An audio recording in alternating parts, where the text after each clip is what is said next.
What's good, everybody? It's your boy, O'Shea Duke Jackson, back at it again with another episode of the Celebrity Junk SBK. Cortland Henry and Jamel DeMons, who is better known as YNW Melly, are sitting in jail charged with shooting and killing Anthony Williams and Christopher Thomas Jr. Now, this happened back in October. We actually have aerial footage of the scene at Memorial Miramar Hospital. The victims, Anthony Williams and Christopher Thomas Jr., were dropped off at the hospital where they were pronounced dead. Kick the beat. My mama used to always teach me, son, trouble is easy to get into, hard to get out of. And you know what? The older I got, the more I used to understand. She's right. But now the key word there is the older that I got. That pretty much was in my 20s, going into my 30s. I understood that stupid things, stupid decisions could really stop all your progress. But now what I'm noticing is that a lot of times young men, young black men, don't understand how they cut their own water off by doing stupid stuff. Don't believe me? Let's look at PNB Rock's 17-year-old shooter, who will now be destroyed for the rest of his adult life. Yes, in the blink of an eye, doing something that dumb can take everything from you. But now there was a young rapper who was on his way to the top of the charts. He was doing very well, had his whole life planned ahead of him. That is YNW Melly.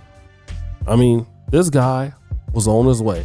But in 2018, two of his people in his clique, YNW Juvie and YNW Sack Chaser, they were deleted. And they were all in the car.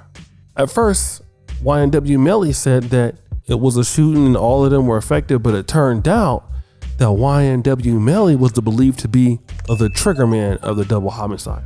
And since basically February 2019, he's been locked up ever since. Now, let me talk about this because trouble is easy to get into, hard to get out of. And what is leveraged against YNW Melly is that basically he couldn't take being in jail. He conspired to attempt a jailbreak back in April. Now, his lawyer is saying that's not true, but you know, YNW Melly has been facing a lot of issues in jail, making unauthorized calls, basically trying to conduct non-recorded visitation. You know, people were saying that, he had pipe bombs and stuff. Basically, they're saying that these are just baseless allegations and people trying to put a smear campaign on him. While that is true, I, for one, can't see why somebody wants to make up all these things against YNW Melly. He's not even that big, so why do that? But here's what I want to discuss, guys.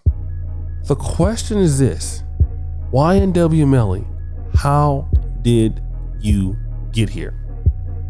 They believe you took out two of your best friends.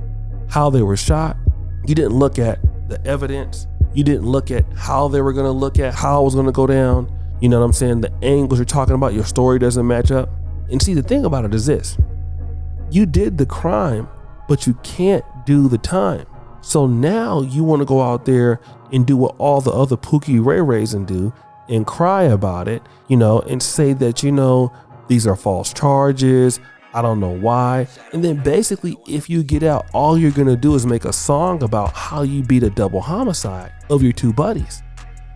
That's all you're going to say. But see, here's the situation, guy.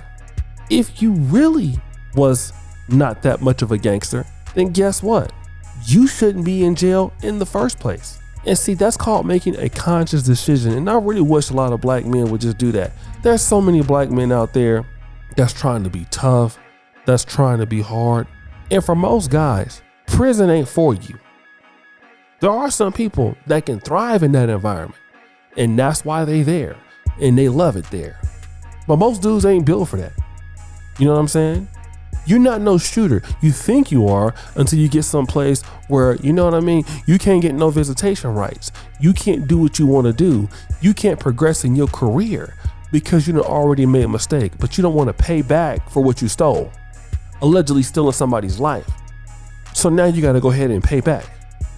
when all you had to do was not shoot anybody in the first place. Let's say, for example, y'all had got into it. This was payback. Just break up the group like everybody else. All right, bro, I'm not really cool with you no more for whatever reason, and I'm out. I got my life to live. But here's what happens with these guys. They don't have male mentorship. And the first step or the first problem that brothers gonna have, we're gonna start being emotional sometimes, not thinking things clear through. And nobody to come to and say, hey man, what's going on? How do you feel? Man, I feel like doing this and that to that person. Do you want to be in jail the rest of your life? Nope. Then why are you gonna do it? That's stupid. So then somebody can really tell them about themselves. Tell them the opportunities they're gonna have if they could just fall back. That's what mentorship is about. But a lot of these guys who are getting hot on these, these YouTube raps and they're saying whatever, they don't have nobody telling them nothing. Coming from broken families and broken homes, no values, what are they gonna learn? So now you talking about, I'm just going, let's go ahead on. I can't take it in here. Let's prison break. As if people not going to know who you are, dog. I mean, this is how dumb you are. See, and I tell people all the time, criminals, some of them are stupid. Y'all be thinking like, oh yeah, it's cameras out here today. I can go out here and wear this because such and such ain't going to shoot me. Bro, don't you think like that? Criminals are stupid. They are dumb. Not all of them, but there are many of them are dumb. And if you believe that people not going to do something to you, then you better think about that. And he's dumb enough to believe, I honestly believe that, maybe not him, but just certainly from what I know about the guy, yeah, I'm going to do a prison break and then escape and go live in Cuba for the rest of my life and live a different identity. That's how people put this stuff together, and they're not sane. And some of y'all need to stay away from people who think like this. I'm praying to God every single day that it brings black men out of Pookie and Ray Ray culture, because it's going to end you in 3 places: sadness, jail, or the grave. That's where you're going. You're not going nowhere else. All right? You're not going nowhere else.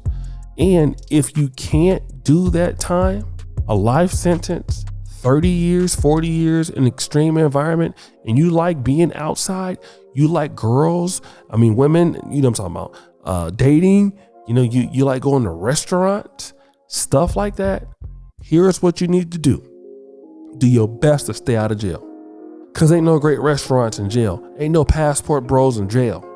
Ain't no going and visiting luxury items. No, you be a rapper, you do whatever you're doing to get money, and you stay out the BS.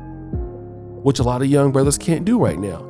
And now that's why your ass is locked up, ruining your life and everybody else's life that care about you. But guys, what do you think? It's your boy, O'Shea Duke Jackson, back at it again. Another episode of Celebrity Junk. Appreciate you for all that you do. Subscribe, hit the bell. We're out.